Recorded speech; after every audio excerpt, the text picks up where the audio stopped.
Hi, my name is Lauren, and I'm doing a series of videos on what it's like to live with schizophrenia or schizoaffective disorder or mental illness in general. And this video is going to be a little bit more about what it's like living with schizoaffective disorder or schizophrenia on a daily basis. So I'm currently taking medication for my symptoms, but it's important to know that even while on medication, I do still experience symptoms. They're not as bad as when I'm not taking medications, but they are still there. So some of these symptoms that I experience are hallucinations. So I do still hear voices even while I'm on medications.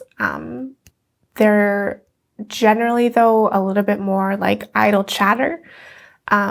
So just really random conversations, either commentary on what I'm doing at the moment or what other people are doing, or just completely irrelevant chatter, like talking about different foods or the weather or just irrelevant things like that.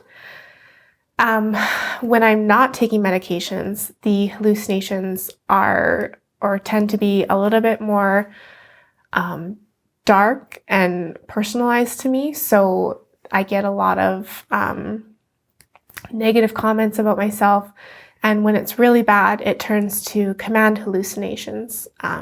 So telling me to do things. And when it has that dark twist as well, it can be telling me to do things like self-harm, or when it's really bad, taking my own life. So I've had command hallucinations to jump off the high-level bridge or to drive my car into a tree or things like that. So very important to be on the medication to mitigate some of these command hallucinations. So it's much more manageable when I'm on medications.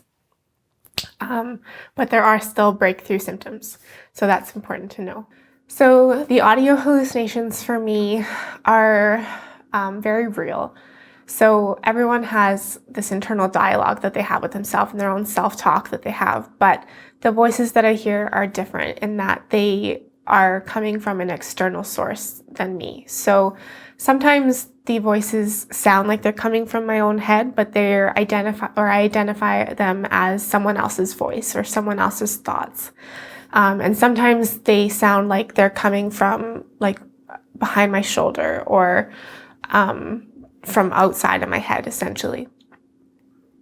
So these are the two kinds of ways that I hear voices, but it's important to distinguish that they are different from your own internal self-talk that you hear. They are tangible voices that I hear that are different from my own. So as a bit of a coping mechanism to deal with these external voices, I have become familiar with them, and I've actually even named one. So one that comes up rather often, I've named Jennifer.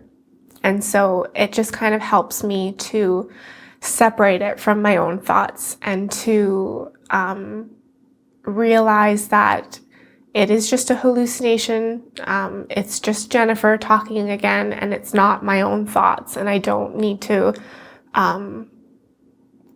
confound those two, or my own thoughts, with the voices that I'm hearing, because it can be very difficult to separate the two sometimes.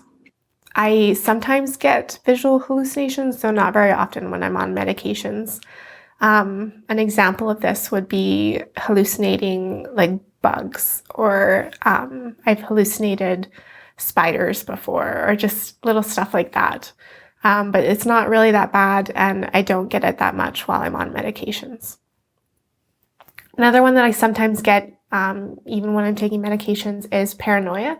So sometimes I'll do things like I'll check mirrors to see if there's a camera in them. I have this, I guess it's a bit of a delusion that if I hold my fingernail to a mirror, if there's a space between the reflection and my finger, then it's all good. But if there's no space, or if it's distorted a little bit, then there's a camera in there. So that's a little bit of a maladaptive coping mechanism that I use to deal with this paranoia, but it can be helpful, and it's just something that I have to deal with. I also am a little bit paranoid sometimes of people following me, or of people,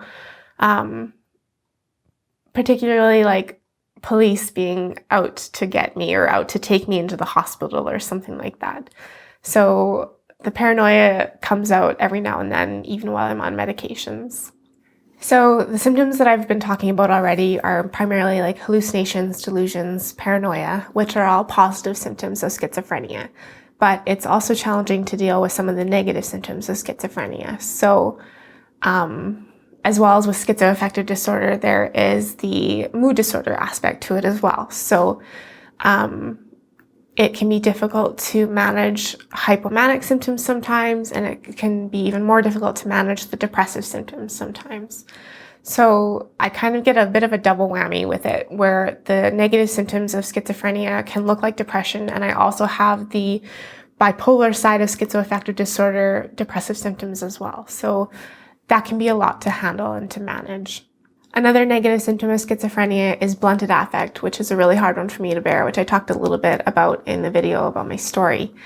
Some more symptoms are a little bit of disorganized thought sometimes, so my thoughts can get a little bit jumbled, and I can be a little bit all over the place sometimes.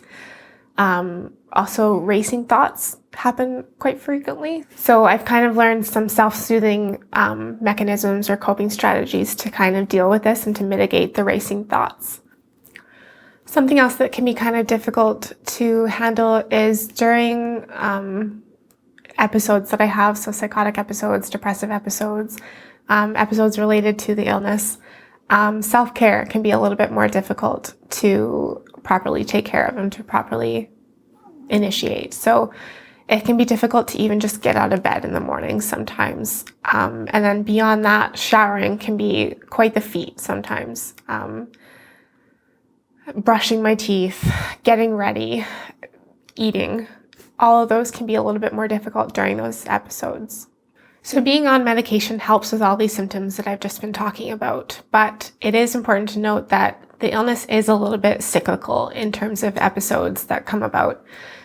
So it's important to kind of try to find that balance with medications. And so sometimes you're going to have to tweak it a little bit in order to manage these ebbs and flows in the illness.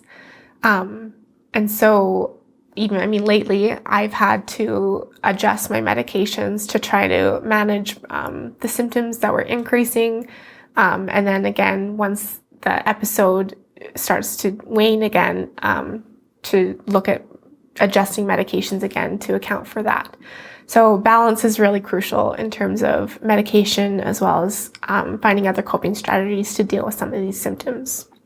So thanks so much for watching. This was a bit of an overview about what it's like for me on a day-to-day basis living with schizoaffective disorder or schizophrenia. So I'm going to be continuing to make more videos about the different aspects of this illness. And so if you want to learn more, make sure to subscribe. And thanks so much again for watching, and have a great day.